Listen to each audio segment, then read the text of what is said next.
में कई मुद्दों को लेकर हंगामे के पूरे आसार है। महाकवरेज आप हरियाणा न्यूज पर देख रहे हैं और जिस तरह से पहले दिन में हमने चर्चा की थी, खास मेहमान हमारे साथ जुड़े हुए थे, तो सदन गहमा गहमी हरियाणा न्यूज पर देखने को मिली थी और वैसे ही सदन में भी गहमा गहमी देखने को मिली थी। आज का दिन भी लगभग ऐसे ही रहेगा। बीजेपी प्रवक्ता नेहा धवन हमारे साथ जुड़ गई हैं, टीना कर्मवीर हमारे साथ प्रवक्ता कांग्रेस की जुड़ी हुई हैं, रजवंत डहीनवाल प्रवक्ता इनेलो के हमारे साथ जुड़े हुए हैं। आप तीनों का बहुत बहुत स्वागत है हरियाणा न्यूज पर। सबसे पहले नेहा जी, मैं आपके पास ही आना चाहूंगी। जेपी दलाल कृषि मंत्री जिनको हम सुन रहे थे, उनका कहना है कि प्रिविलेज मोशन आज लाया जाएगा बीजेपी की तरफ से, क्योंकि जो आंकड़े पेश किए गए थे पहले दिन बीमा राशि योजना को लेकर, तो उसे लेकर उन्होंने कहा है कि वो प्रूफ के साथ आज प्रिविलेज मोशन के साथ दूसरे दिन सदन की कार्यवाही में पहुंचेंगे। देखिए, हमारी सरकार ने तो हमेशा ही ट्रांसपेरेंसी रखी है जी। वो डाटा आज विधानसभा सत्र में माननीय मंत्री जी पेश करेंगे, वो डाटा तो आपको ऑनलाइन भी अवेलेबल हो जाएगा। हमारी सरकार ने तो सभी ऑनलाइन सिस्टम किया है, ट्रांसपेरेंसी की है, सभी चीजें उपलब्ध हैं। अगर कोई देखना चाहेगा, अगर कोई मानना चाहेगा तो उसे ऑनलाइन भी सब चीजें उपलब्ध होंगी। किसी भी डाटा की वेरिफिकेशन की आवश्यकता नहीं है। आजकल तो एक क्लिक पर पूरी इंफॉर्मेशन उपलब्ध हो सकती है, आपके फोन में भी, जनता के फोन में भी, और जितने भी विधायक गण हैं, विपक्ष के लोग हैं, उन सबके फोन पर भी जी। और आप तो मीडिया में हैं, आप तो जानते हैं कितनी बार ऐसी चीजों को आप लोग भी उठाते रहे होंगे। तो डाटा पर वेरिफिकेशन करना ये तो संगत बात ही नहीं लगती है। बिल्कुल। तो टीना जी से जवाब लेते हैं इस पर। टीना जी, अभी जेपी दलाल को आप सुन रहे थे, उनका कहना है कि विपक्ष की तरफ से जो आंकड़े पेश किए जा रहे हैं वो गलत है, जिसे लेकर आज बीजेपी की तरफ से प्रिविलेज मोशन लाया जाएगा सदन में। शुक्रिया। मैं एक बात तो अभी भाजपा की प्रवक्ता कह रही थी कि सब डाटा अवेलेबल है। अभी देखिए, इनकी सरकार, हमारी सरकार के समय आरटीआई लाया गया और अगर आरटीआई से कोई जवाब मांगा जाता है तो सरकार आरटीआई को इतना पंगु बना दिया है कि जवाब देने पे भी तैयार नहीं है। और दूसरी बात मैं बताना चाहती हूँ कि जिस तरीके से आज बाजरे की फसल को लेकर जिस विधानसभा में जो कि मुद्दा उठने वाला बहुत अहम है, क्योंकि देखिए दक्षिण हरियाणा के लोग बहुत परेशान है इसको लेकर, क्योंकि बाजरे में जो कीड़ा लगा है उसको लेकर भी एक जिस तरीके से सत्र में सवाल भी इस पर उठाया जाएगा। लेकिन मैं दूसरी बात ये कहना चाहती हूँ कि जो इस विधानसभा सत्र में फसल बीमा को लेकर इन्होंने जिस तरीके से कहा कि देखिए आंकड़े कोई गलत विपक्ष क्यों पेश करेगा, विपक्ष तो वो बात बताएगा जो जनता की आंकड़े तो गलत पेश करेंगे या आपके पास नहीं। मैडम जब आप बोल रही थी तो कोई नहीं बोल रहा था, आप भी धैर्यपूर्वक सुनिए। देखिए, विपक्ष की जिम्मेदारी है जनता के मुद्दे सत्र में उठाया जाए। एक तो देखिए, हम लगातार एक ही मांग कर रहे थे कि ये अवधि इतनी शॉर्ट की गई है, हम चाहते थे इस अवधि को बढ़ाया जाए। वो अवधि भी नहीं बढ़ाई क्योंकि सरकार डरी हुई है, बौखलाई हुई है। इनको पता है कि लगातार कैसे बढ़ाएंगे। देखिए जी 8 सवाल एक प्रस्ताव पर मुझे अपनी बात रखने दीजिए। ठीक है नेहा जी बात सुन लीजिए। टीना जी, मेरा सवाल ये है कि तीखी बहस देखने को मिली थी किरण चौधरी और कृषि मंत्री के बीच, तो मैं उसी चीज को कह रही हूँ। बाजरे का आपने जिक्र किया, उस पर हम बातचीत करेंगे क्योंकि आज वो अहम मुद्दा रह सकता है। लेकिन अगर हम उस दिन की बात करें तो मुख्यमंत्री को भी इंटरफेयर करना पड़ा था, तो आपत्ति कहां पर है? अब प्रिविलेज मोशन की बात बीजेपी कर रही है क्योंकि उनका कहना है कि गलत आंकड़े पेश किए गए हैं। देखिए, एक तो ये सरकार की विफलता ये है कि इन्होंने 1 दशक के करीब इनकी सरकार रही लेकिन कोई काम नहीं करके दिया। अब जब विपक्ष जब सवाल पूछ रहा है तो ये डर के भाग रहे हैं और ये कर रहे हैं, ऐसा बोल रहे हैं। लेकिन मैं ये कहना चाहती हूँ, देखिए जनता परेशान है इनसे, जनता की कमर तोड़ने की काम किया है। और अब मैं बार बार ये बात बोलती हूँ कि इन्होंने सिर्फ एक किसान वर्ग को ही परेशान नहीं किया, इसमें युवा वर्ग, हम लोग तो बेरोजगारी पर भी चर्चा करना चाहते हैं। ये अवधि बढ़ा दीजिए, कर दीजिए, अवधि बढ़ा दीजिए, हम इनसे सवाल पूछेंगे। क्योंकि देखिए, यहाँ का युवा जो है वो दूसरे प्रदेशों में जा रहा है और ये इस प्रदेश की सबसे बड़ी समस्या है। नौकरियां नहीं है, बेरोजगारी कदर बढ़ रही है, महंगाई बढ़ रही है। सीटी पर भी हम चर्चा करना चाहते हैं, लेकिन ये लोग ये सरकार हर एक चर्चा से भाग रही। नूह हिंसा में देखिए लगातार इस प्रदेश को इतनी हानि हुई, क्या इस सरकार से हम सवाल पूछेंगे क्या उन लोगों की भरपाई हुई जिनका इतना मान हानि का नुकसान हुआ, माल हानि का? क्या उन्होंने भरपाई की? क्या फसल बीमा योजना के तहत या किसानों तक, या बाढ़ में जो बाढ़ में जितने लोगों को नुकसान हुआ, क्या भरपाई कर पाई ये सरकार? और ये कहती है, क्योंकि देखिए बहुत ही निठल्ली सरकार है, कोई काम नहीं किया इन्होंने। हम बार बार ये बात बोलते हैं, और जब हम बात करते हैं तो कहते हैं इनका आंकड़ा झूठा था। तो फिर आंकड़े में तो हम भी आते हैं कि सीएमआई की रिपोर्ट भी ये कहती है कि प्रदेश की जो बेरोजगारी है वो किस कदर है। नेहा जी मैं आपके पास आऊंगी, टीना जी बने रहिएगा, टीना जी बिल्कुल, टीना जी बने रहेगा। नेहा जी अगला ये कि एक तरह से भूपेंद्र हुड्डा ने भी आरोप लगाए थे कि फसल बीमा के जो काम है वो नेशनल कंपनियों से करवाना चाहती है सरकार। इस पर मैं आपका जवाब लूंगी, लेकिन उससे पहले रजबन जी के पास चल जाते हैं। रजबन जी, आज किस तरह से रहेगी सदन की कार्यवाही? एक तरह से बाजरे का मुद्दा आज रहने वाला है सर।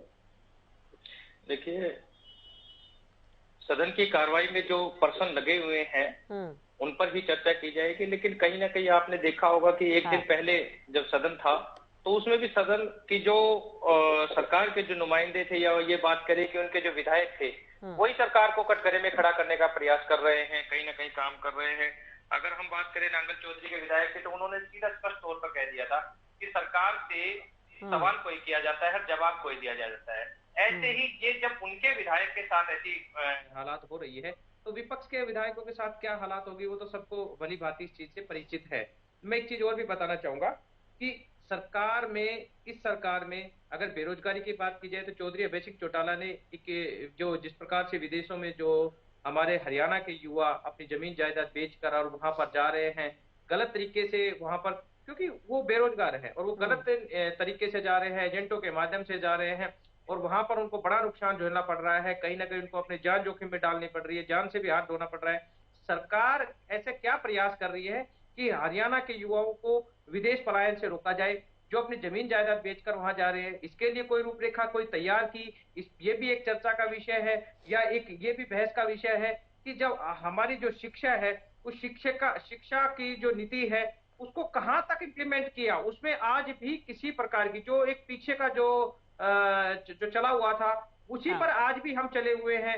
यहाँ पर जो टीचर्स की जो भर्ती थी वो भर्ती नहीं कर पा रहे हैं, मेडिकल की जो सुविधाएं हैं वो प्रॉपर नहीं मिल पा रहे हैं। अगर फैमिली आईडी, प्रॉपर्टी आईडी की इस पे जनता पूरी तरह से उलझी हुई है। सरकार ने एक काम बहुत अच्छा किया हुआ है जो अपने आप को बचाने में पूरक है, वो सिर्फ ये है कि हरियाणा की जनता को लाइनों में कैसे लगा कर रखे। इसके लिए सरकार को अपना जो तौर तरीका है वो पूरी तरह से उसमें परिपक्व हो चुके हैं, पारंगत हो चुके हैं, और यही वजह है कि हरियाणा की जनता लेकिन सरकार तो ये कहती है कि पोर्टल सिस्टम आने से लाइनें खत्म हो गई हैं। नहीं, लाइनें खत्म हो गई, हम सरकार की बात से पूरी तरह सहमत हो जाएंगे। एक बार अपने मीडिया के अपने साथियों को एक बार किसी भी हेडक्वार्टर पर या सीएससी सेंटर पर, या ये भारतीय जनता पार्टी के जो नेता है इन्होंने अपना अपना एक ऑफिस खोल रखा है, उस ऑफिस के बाहर देखिए कितनी भीड़ लगी हुई है। काम कुछ भी नहीं करना। असल में क्या था कि भारतीय जनता पार्टी के जो शासन में इनके नेताओं के पास कोई भी आदमी जाता तो था नहीं, क्योंकि जो सरकार बनी वो पता नहीं, इनको भी नहीं पता कि कैसे बनी कैसे नहीं बनी। अब वो जनता इनसे विमुख होती जा रही है। तो ये प्रॉपर्टी आईडी, फैमिली आईडी या पेंशन का ठीक है, फसल बीमा को लेकर मुद्दा काफी रहा था रजबन जी। फसल बीमा को लेकर काफी नोकझोंक की स्थिति देखने को मिली थी किरण चौधरी और कृषि मंत्री के बीच, उसे लेकर क्या कुछ कहेंगे? जी, फसल बीमा के बारे में एक चीज बताएगी। चौधरी अभय सिंह चौटाला ने तो ये भी कहा है कि 1167 करोड़ रुपए फसल बीमा के नाम का जो मुआवजा नहीं मिला, 600 करोड़ अकेले सिरसा का रहे हैं। भिवानी की बात करें तो तो अभी कृषि मंत्री कह रहे थे कि सबसे ज्यादा भुगतान सिरसा को ही किया गया है फसल बीमा के तहत। नहीं, तो अगर सबसे ज्यादा भुगतान सिरसा को किया है तो 600 करोड़ आज भी पेंडिंग शो क्यों कर रहे हैं? अगर हिसार के 309 करोड़ पेंडिंग शो को कर रहा है, भिवानी के 5000 किसानों को 200 करोड़ है, यहाँ पे जींद के 20 करोड़ है, दादरी के 26 करोड़ है। अगर उन्होंने भुगतान कर दिया तो ये आज पेंडिंग शो क्यों कर रहा है? यही तो जवाब आता है। मैं एक चीज और बताना चाहूंगा। मैं इस सरकार ने निजी कंपनियों को फायदा पहुंचाने के लिए किसानों की जो फसल का बीमा तो कर लिया, लेकिन जब मुआवजा देने की बात आती है तो वो कहीं ना कहीं उनके ऊपर कोई ना कोई बैरिकेड लगाकर उन पर कोई ना कोई ऐसा काम कर देते हैं जिससे किसान अपने आप को ठगा महसूस करता है। ये सरकार जो किसानों को लूटने पर, किसानों को और गरीब बनाने पर तुली हुई है। ये 2022 में किसानों की आमदनी तो दुगनी करने पर कहती थी, लेकिन क्या आज इनसे पूछ के देखिए क्या किसानों की आमदनी दुगनी हो गई? अगर ये आमदनी दुगनी की बात करते हैं, किसान खुशहाल है, तो फिर ये रोज तो प्रदर्शन करते हैं, ये कौन है? एक बार ये जरूर पूछिए। ठीक है, आज कृषि मंत्री ने कहा है कि वो प्रूफ दिखाएंगे जो आरोप उन पर लगे हैं, प्रिविलेज मोशन आज लाया जाएगा। ठीक है नेहा जी, जवाब आपका। रजवन जी के बहुत सारे सवाल हैं। जी, मैं रजवन जी की बात पर यही कहना चाहूंगी कि कोई भी नई टेक्नोलॉजी जब आती है तो उसको समाज में इम्प्लीमेंट करने में कुछ समय भी लगता है, और समाज शुरू में उस टेक्नोलॉजी को ज्यादा जल्दी से स्वीकृति भी नहीं देता है, स्वीकार भी नहीं करता है। ये हमने आज से नहीं, इतिहास में इसके बहुत से गवाह हैं।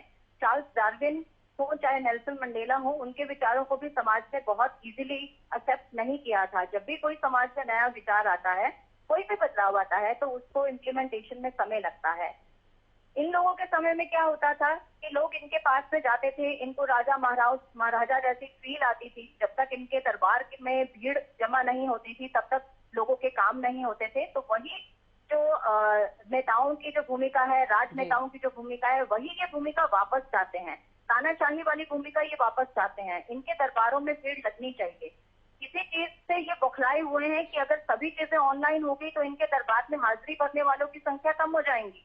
हम भाजपा के कार्यकर्ता हैं, हम सेवा करते हैं। काम तो आपका खत्म हुआ है। आपकी बात हो चुकी है, हमारे पास तो आज भी हमारे वर्कर आते हैं, आपके पास तो आपके वर्कर भी नहीं आते। आपके सीएससी के माध्यम से आपने अपना एक नया ढकोसला दिखाया हुआ है। अपने दफ्तरों में फैमिली आईडी, प्रॉपर्टी आईडी के नाम पर आप जनता को बुलाकर उनको गुमराह करने का प्रयास करते हैं। असल में जनता रजवन जी सवाल का जवाब सुन लीजिए सर। आपने हरियाणा में जवाब सुन लीजिए। आपने जो आंकड़े बताए उस पर जवाब दे रही है नेहा। जवाब नहीं दे रही है, वो तो भूमिका आपने समान विकास की तो बात ही नहीं। आरोप लगा रही है, जवाब दे तो समान आप जवाब दीजिए मैडम। रजवन जी, आपने अपनी बात कह दी, अब बारी मेरी है। आराम से ठीक है नेहा जी, बात रखिए। उन्होंने बहुत सारे डाटा दिए हैं। हम भी विपक्ष में रहे हैं, हमने भी बहुत सम्मानजनक भूमिका निभाई है। जवाब के लिए बैठे हम।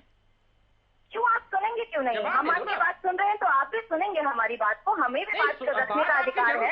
जितने सम्मान से आपको यहाँ पर बिठाया गया है, उतने सम्मान से मुझे भी यहाँ बिठाया गया है।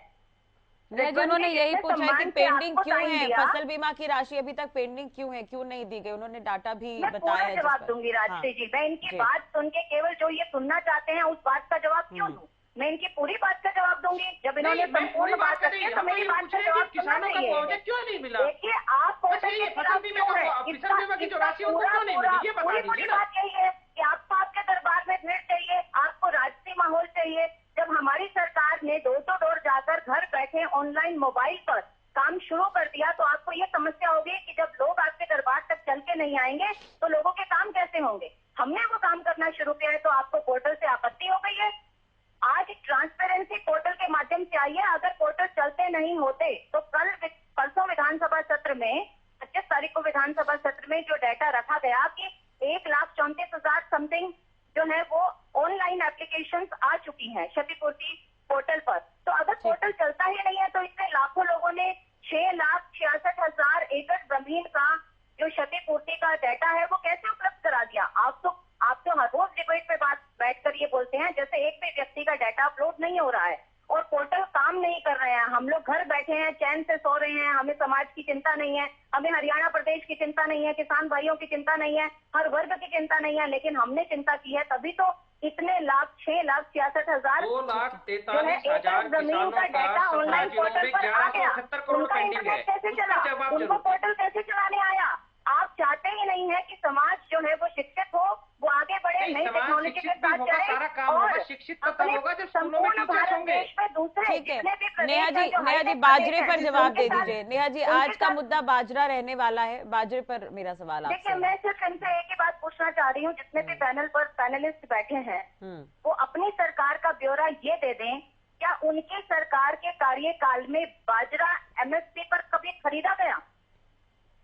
हम अगर आप पुराना डेटा उठाएं तो चौधरी ओमप्रकाश चौटाला के समय में केवल एक बार बाजरा MSP पर खरीदा गया, लेकिन हरियाणा सरकार MSP पर बाजरे को कब से खरीद रही है? ये शायद ये गए ना कभी मंडी में, या इनको किसानी का पता नहीं है। शासन में क्या कमियां थी?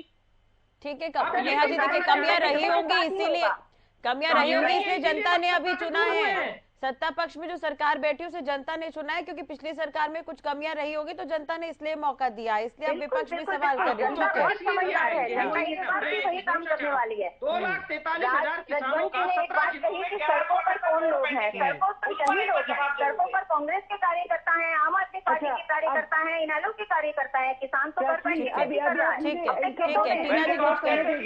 नेहा जी आपसे बाजरे पर मेरा सवाल है कि बाजरे को लेकर आज ध्यान आकर्षण है और उस पर चर्चा की जाएगी। जी टीना जी।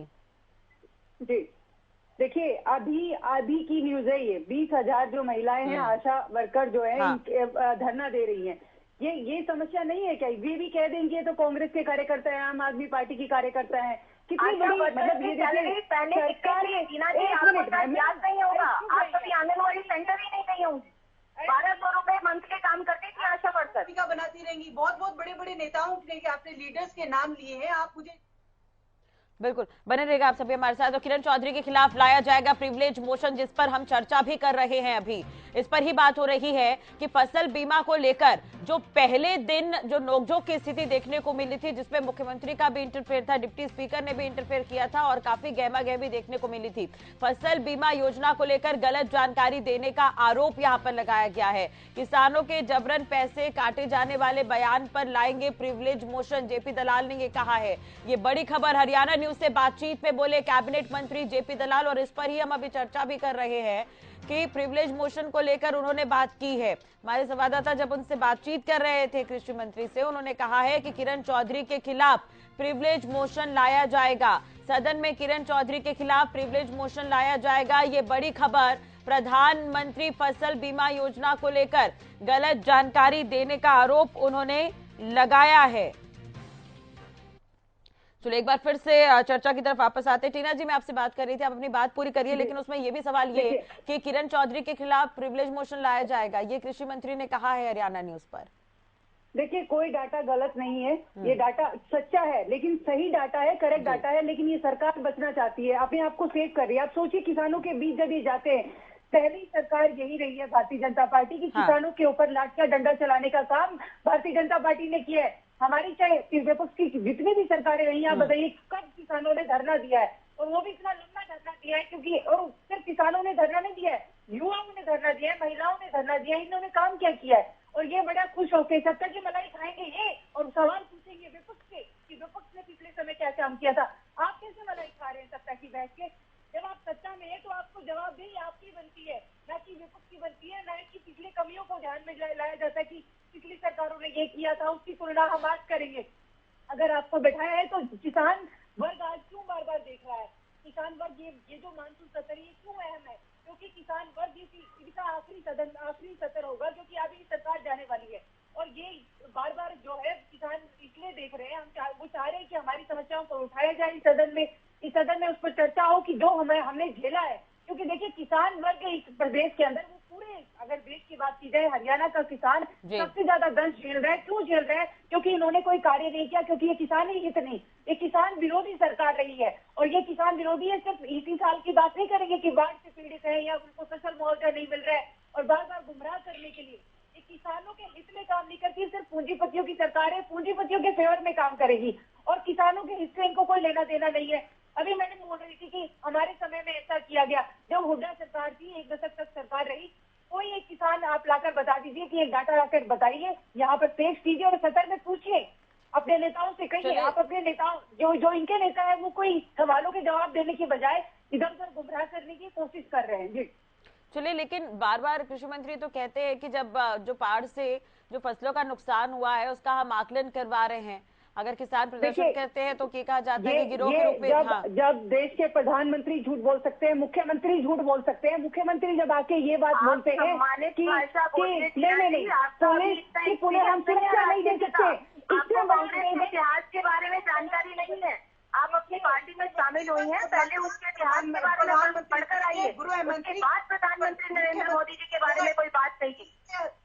ज्यादा बेबस भ्रष्टाचार मुख्यमंत्री हमने पूरे देश में नहीं देखा, और पूरे इतिहास। ठीक है नेहा जी, इन्होंने आशा वर्करों का भी मुद्दा उठाया है, उस पर आपका जवाब? मुझे लगता है टीना जी को अभी कुछ दिन ही हुए हैं राजनीति में आए हुए, अभी शायद इनको इतना ज्ञान नहीं है। इनको कांग्रेस के इतिहास और पुरानी चीजों के बारे में पढ़ के आना चाहिए, क्योंकि कांग्रेस के समय में आशा वर्कर एक पैसे के लिए मोहताज थी, और उनको पूरे महीने काम करने के बजाय 1200 रुपए या कुछ 1000 रुपए इनको आशा वर्करों को मिलता था। आप सोच सकते हैं, हेल्पर्स की तो शायद 800 रुपए तक की तनख्वाह थी। हमारी सरकार ने आने के बाद इनको 8000 रुपए के प्लस इनको सैलरी तक पहुंचाया है। इतना बड़ा, ठीक है, उसके बावजूद उनकी नाराजगी नहीं दूर हो पाई है, उन्होंने हड़ताल की बात कही है। राजश्री जी, उम्मीद उसी से की जाती है जिससे उम्मीद पूरे होने की आशा हो, और आशा वर्कर्स को उम्मीद केवल और केवल भाजपा सरकार से है, इसीलिए वो हमसे आशा करते हैं और हम उनकी उम्मीद पर खरे उतरते हैं। जो भी मांग उनकी रहती है समाज में, जिसने भी भाजपा सरकार से उम्मीद की है उसको हमने पूरा किया है। जहाँ तक बात इन्होंने किसानों पर लाठीचार्ज की, तो टीना जी को मैं ये कहूंगी कि एक बार अपनी कांग्रेस की जो चलिए ठीक है नेहा जी, लेकिन मैं एक बार उनकी मांगों को रिपीट कर देती हूँ। एक मिनट टीना जी आपने आशा वर्कर का मुद्दा उठाया, मैं उन पर ही फैक्ट बता देती हूँ। नेहा जी उनका कहना है आशा वर्करों का कि 12 साल हो गए हैं, उनके इंसेंटिव में कोई बढ़ोतरी नहीं की गई है। देखिए आज उनकी तनख्वाह जो है लगभग 8,000 रुपए प्रति माह हो चुकी है। 1200 से 8,000 तक पहुंचना, हरियाणा पूरे प्रदेश की देखरेख करनी है, हर वर्ग की देखरेख करनी है। जो भी प्रक्रिया रहती है आप भी जानती हैं, मैनेजमेंट को आप भी जानती हैं। किसी भी चीज को मैनेज करना है, हमें फंड्स मैनेज करने हैं ताकि अराजकता भी ना हो प्रदेश में, तो ये चरणबद्ध प्रक्रिया है। किसी की भी मांग हो सकती है, लेकिन उस पर विचार विमर्श होगा और उसके बाद उस पर जो भी उचित कार्रवाई होगी वो हरियाणा प्रदेश की सरकार करने में पीछे नहीं हटेगी। जो भी बेहतर स्थिति होगी उसको लागू करेंगे। लगातार घोटाला कर रहे हैं, लेकिन इससे कैसे निपटेंगे नेहा जी, इससे कैसे निपटेंगे? अभी आपने देखा पिछले दिनों लिपिक हड़ताल पर थे, अब आशा वर्कर्स भी हड़ताल पर हैं। देखिए आप राजनीति की आप भी बहुत समझदार हैं, आप बहुत टाइम से इस फील्ड में हैं, आप जानती हैं कि किस तरह से राजनीतिक मुद्दों को उछाला जाता है और कुछ लोगों को एजेंडा के तहत इन लोगों के साथ मिलाकर आंदोलनों में बिठाया जाता है। मैं भी आशा वर्कर से मिलती हूँ, आप मेरी सोशल मीडिया पर जाकर देखें, शायद आपने देखा होगा मैंने 450 आंगनवाड़ी सेंटर्स पूरे हरियाणा में विजिट किए हैं। मैं उनके बीच में बैठती हूँ। जब उनकी तनख्वाह बटी थी तो उन्होंने लड्डू बांटने के लिए मुझे बुलाया था और मेरा मुंह मीठा कराया था। आशा वर्कर कुछ भी हैं, लेकिन कुछ लोग ऐसे हैं जो इन मुद्दों में अपनी राजनीति को सिद्ध कर रहे हैं और वो नए नए उभर रहे हैं नेता बनकर, और उनकी राजनीति चमकाने के लिए किसी को भी थोड़ी सी अग्नि दे दें तो उसके बाद किसी भी मुद्दे को भड़काया बिल्कुल। और उम्मीद यही की जाती है कि काम ना रुके, क्योंकि जैसे कि लिपिकों ने हड़ताल की थी, बहुत सारे काम प्रभावित हुए थे, आम लोगों को भी दिक्कत हो रही थी। आशा वर्कर्स हड़ताल पर है तो आंगनबाड़ी का संचालन कहीं ना कहीं प्रभावित होगा। तो उम्मीद ये कि जल्द से इस पर निष्कर्ष निकाला जाए। ठीक है टीना जी, मैं आपके पास आना चाहूंगी। बाजरे को लेकर आज ध्यान आकर्षण रहने वाला है, तो बाजरे को लेकर कांग्रेस का क्या स्टैंड है? हालांकि फसल बीमा योजना को लेकर तो तीखी नोकझोंक हुई ही है, लेकिन आज बाजरे का मुद्दा अहम रहेगा। देखिए बाजरा जो है 60 से 70% लोग खराब जो हुआ है उसको लेकर सवाल उठाए जाएंगे, और मुझे उम्मीद बिल्कुल भी नहीं है इस सरकार से, क्योंकि देखिए इससे पहले भी जब मुआवजा नहीं दिया गया ठीक से तो किसानों तक कभी मुआवजा पहुंच नहीं पाता है। इनकी सरकार के समय हो क्या रहा है कि मुआवजा चाहिए, पोर्टल जरूर खेल रहे हो, लेकिन जनता के हित में कोई कार्य नहीं कर रहे और जनता इसी वजह से परेशान है। और इसलिए हम बार बार ये बात बोलते हैं, लेकिन ये लोग जिस तरीके से कह रहे हैं कि हम लोगों का डाटा फेक है या ऐसा है, लेकिन जब इनसे पूछा जाता है तो सवालों के जवाब से बचते हैं। और ये इसलिए भी अहम मुद्दा बन रहा है क्योंकि देखिए किसान, ये हरियाणा को किस लिए जाना जाता है? किसान हित के लिए, किसानों के लिए। ये किसान प्रदेश है और इसी प्रदेश में इसी किसानों के ऊपर लगातार अत्याचार हो रहा है, तो ये बहुत बड़ी विडंबना है। ठीक है रजवन जी, बाजरे को लेकर आज सवाल किए जाएंगे। बाजरे को लेकर क्या स्थिति है? नेलो क्या मानती है इसे लेकर? नेलो का क्या स्टैंड है? देखिए सरकार किसी भी चीज के लिए एमएसपी फाइनल करती है और दुख से तब होता है कि जो एमएसपी ये फाइनल करते हैं बार बार ये ढिढोरा पीटते हैं कि हमने 14 फसल पे एमएसपी तय कर दी, ये कर दिया, वो कर दिया। इससे पहले बाजरे की बात कर लेते हैं हम, तो बाजरे पे एमएसपी है वो बिकी नहीं, बाजरे की चाहे सरसों की बात करें तो सरसों नहीं बिकी, उधर सूरजमुखी की बात करें तो सूरजमुखी नहीं बिकी।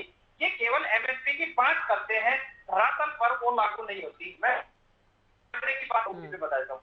ऑन एन एवरेज बाजरा 1600, 1650, 1700 के बीच में बिका है।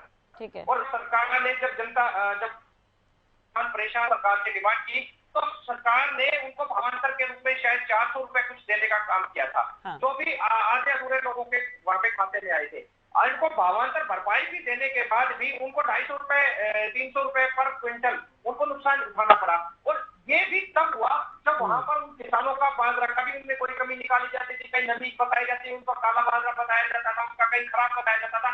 ये तरह तरह के उनके ऊपर उनमें कमियां निकालकर उनके बाजरे के भाव को काफी कम कर दिया गया था। यही सोच बेसिक चौटाला ने कहा था। हम दक्षिण हरियाणा से आते हैं, हमारे यहाँ की किसानों को बाजरे की फसल कुछ ज्यादा होती है, तो उसलिए कल भी मैं परसों में इसी चीज पर चर्चा कर रहा था चौटाला जी से। उन्होंने हमारे से पूछा था कि आपके इलाके में बाजरे की फसल का क्या था, तो हमने उनको यही बताया था कि 1600, 1700, 1650, इससे ऊपर बाजरा बिका नहीं। आज भी मंडियों में आप जाकर उनसे पूछेंगे पिछले का बाजरे का क्या भाव था, तो भावांतर के बाद भी किसानों को उनका पूरा दाम नहीं मिल पाया। और आज आप देखिए दवाइयों, चलिए इस बार तो फसल हुई ही नहीं है, एक तरह से देखा जाए तो 70% जो फसल है वो खराब हो गई है और दक्षिण हरियाणा में इस पर नुकसान हुआ है। और एक चीज मैं बताना चाहूंगा, एक चीज मैं और बताना चाहूंगा, एक चीज मैं बताना चाहूंगा, जिस प्रकार से ये कह रहे थे कि प्रधानमंत्री फसल बीमा योजना के नाम पर क्या हुआ, 57,000 करोड़ का जो मुनाफा है वो कंपनियों ने कमाया था। इस चीज के छोटा सा डाटा मैं देना चाहूंगा और ये नेहा जी बैठी है, आप उनसे जवाब जरूर देना। 2016-17 में 21,919 रुपए 87 करोड़ 49.87 करोड़ रुपए का प्रीमियम किसानों के खाते से लिया गया था और उनको मुआवजा दिया गया था 16,826 रुपए। ये करोड़ों में नहीं। ठीक है, ये तो सीएम ने भी कहा सदन में कि प्रीमियम शेयर काटे जाते हैं। मेरी बात पूरी हो जाती है। उसके बाद 2017-18 में 24,468 का दिया था और मुआवजा मिला 22,087 करोड़ का। 2018 में से 29 करोड़ 697 करोड़ रुपए का, 29,697 करोड़ का इनको प्रीमियम मिला और 29,336 करोड़ रुपए का इनको मुआवजा दिया। मैं इस टाइप से 2022-23 की मैं बता देता हूँ, 27,900 करोड़ रुपए का इनको प्रीमियम मिला और 5760 करोड़ रुपए का इन्होंने वो मुआवजा दिया। अब ये चीज इस टोटल मिला के 1,97,657 करोड़ रुपए का प्रीमियम कलेक्ट किया है 2016 से 2023 तक और 1,40,036 करोड़ रुपए का इन्होंने प्रीमियम मुआवजा दिया है। 57,621 करोड़ का निजी कंपनियों का फायदा हुआ है। तो ये कैसी किसानों की हितैषी सरकार है जो किसानों को फायदा पहुंचाने के बजाय निजी कंपनियों को अगर फायदा पहुंचा रहे हैं तो ये कहीं ना कहीं किसानों को लूटने वाली सरकार है, किसानों के नाम पर राजनीति करने वाली। ठीक है, नेहा जी से जवाब ले लेते हैं। नेहा जी, बाजरे की फसल, ठीक है नेहा जी से जवाब ले। नेहा जी, बाजरे की फसल 70% खराब हुई है, दक्षिण हरियाणा में ये नुकसान हुआ है। हालांकि ये कहा जा रहा है कि किसानों को कीटनाशक का छिड़काव अगर वो किसान अपनी फसल में करेंगे तो शायद इससे कुछ रिकवरी हो सकती है, लेकिन किसानों का साफ तौर पर कहना है कि वो ऐसा नहीं कर सकते। तो अब इसे लेकर कैसे सुलझाया जाएगा? हालांकि 17 करोड़ रुपए जो है वो जारी किए गए हैं कीटनाशक छिड़काव के लिए, लेकिन किसान तैयार नहीं है इसके लिए। देखिए राष्ट्रीय जी, किसी भी समस्या को निपटने के लिए उसको जो तत्काल सिचुएशन है उसके हिसाब से तो काम होता है, लेकिन उसके बाद की जो प्रक्रिया रहती है उसको देखते हुए भी कार्य किया जाता है। आज बिल्कुल ये बात मानने की है कि चाहे वो बाढ़ की स्थिति हो, चाहे वो बाजरे की फसल हो या अन्य फसलें हो जो किसानों को समस्या सामने आई है, उनकी सब फसलें खराब हुई है या नई फसल नई पौध लगाने के लिए जो समस्या अभी खड़ी होगी उनके सामने, इन सबसे निपटने के लिए सरकार उनके साथ से खड़ी है, लेकिन संयम रखना बहुत जरूरी है। जितने ये लोग यहाँ बैठकर पैनल में बात कर रहे हैं, ये तो जनता को भड़काने का और बरगलाने का काम कर रहे हैं, मिसगाइड कर रहे हैं, पता नहीं कहाँ से डाटा उठाकर लेकर आते हैं और बोलते हैं जैसे विधानसभा में दिया गया। संयम रखना बहुत जरूरी है। आपदा है, ना तो भाजपा का हाथ है, ना ही प्राकृतिक आपदा में कांग्रेस का हाथ है, ना ही INLD का हाथ है, ना ही किसी और का है। लेकिन इस प्राकृतिक आपदा से निपटने के लिए सरकार के सहयोग से होना चाहिए हर व्यक्ति को, चाहे वो विपक्ष में हो और चाहे वो पक्ष में हो। हर व्यक्ति को समस्या से निपटने के लिए सरकार के साथ देना चाहिए। लेकिन ये लोग क्या कर रहे हैं, ये लोग ऐसा सिचुएशन क्रिएट कर रहे हैं ताकि सरकार काम ही ना कर पाए। अल्टीमेटली क्या होगा, लोगों का नुकसान होगा, जनता तक वो समस्या मुख्यमंत्री ने सुरक्षा का हाथ उठा लिया था कि सुरक्षा नहीं दे सकते हैं। क्या कहेंगी आप फिर अब इस पर? मुख्यमंत्री ऐसा बयान दे रहे हैं, बताइए। टीना जी, आप पर विश्वास करें को थोड़ा सा विश्वास करें, आप मुझे बता दीजिए जो मुख्यमंत्री ऐसी बात बोल रहे हैं किस पे भरोसा करेंगे, जनता किस पे भरोसा करे? आप अपने टाइम में आप बोले ना टीना जी, अभी आप बीच में नहीं बोलिए। जो मुझे बात जवाब देंगी, मेरी बात आप जवाब देंगी, आप ये कहेंगी व्यवस्था हमने ये समस्या को दिखाया है, हमने समझा से बनाया है, हमने समझा से बनाया है। कांग्रेस ने सर ने अभी सवाल पूछा, आपने जवाब दिया। आप तो व्यवस्था दिखा रही है, लाचार की कार्यकर्ता तो देखिए लाचार की ना दिखाइए। आप बताइए कि क्यों सब लोग धरना दे रहे हैं, क्यों लोग धरना दे रहे हैं, हड़ताल। बिल्कुल, चलिए, लेकिन कुल मिलाकर ये है कि किसानों का मुद्दा आज रहेगा, आज मामला भी आज काफी हावी रहेगा। ठीक है, देखने वाली बात होगी प्रिविलेज मोशन में क्या कुछ होता है। नेहा जी, टीना जी, प्रिविलेज मोशन आज आएगा, देखने वाली बात होगी डाटा में क्या कुछ लेकर आते हैं विपक्ष की तरफ से, सत्ता पक्ष की तरफ से। हालांकि जेपी दलाल ने कह दिया है कि प्रिविलेज मोशन लेकर आएंगे वो, और किरण चौधरी पर उन्होंने आरोप लगाए हैं गलत डाटा पेश करने के। तो आज सदन की कार्यवाही रहेगी, गहमा गहमी अभी से ही शुरू हो गई है। बहुत बहुत शुक्रिया नेहा जी जुड़ने के लिए, टीना जी आपका भी बहुत बहुत धन्यवाद, रजवन जी आपका भी बहुत बहुत शुक्रिया। तो मानसून सत्र की महाकवरेज आप हरियाणा न्यूज पर देख रहे हैं। चर्चा में भी आप सुन रहे थे कि किसानों का मुद्दा जो है वो काफी अहम है। फसल बीमा को लेकर पहले दिन भी चर्चा हुई थी, आज भी इस पर चर्चा हो सकती है। बाजरे का आज मुद्दा रहने वाला है। तो सुबह 11 बजे सेशन शुरू होगा, 20 सवाल तारांकित है जिसे लेकर आज चर्चा होगी। शून्यकाल लंच के बाद बाजरे को लेकर ध्यान आकर्षण प्रस्ताव होगा, तो इस पर नजर